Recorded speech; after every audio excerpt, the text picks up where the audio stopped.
Почитувани, РЕК Битола работи на минимум. Вчера работел само еден блок и тоа на 20% од капацитетот.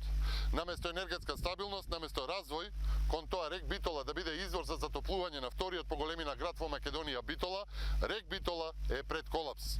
И не е само до немањето јаглен. Јаглен нема затоа што не се копаше и не се набави на време. РЕК Битола е слика за водењето на Македонија од СДСМ. Во моментов, блок 3 е надвор од погон, неговото санирање може да трае и цела година. Санацијата на цевките на котелот на блок 1 не се знае до која фаза се. Работи само блок 2. Јаглен на депонијата нема, увозот не се знае до каде е. Ете, тоа е состојбата до која што СДСМ го доведе најголемиот производител РЕК Битола на струја во Македонија. Почитувани, досега се потрошени над 11 милиони евра за увоз на струја.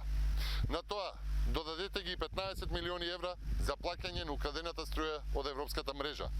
На 26 вкупно милиони се планираат дополнителни 65 милиони за дополнителни трошења. Вкупно ова ќе чини 90 милиони евра. Доколку се копаше јаглен, сето ќе завршеше за помалку од 20 милиони евра.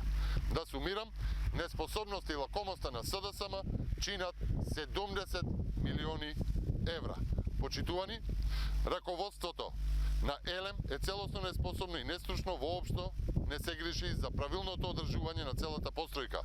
Македонија е длабоко навлезена во енергетска криза.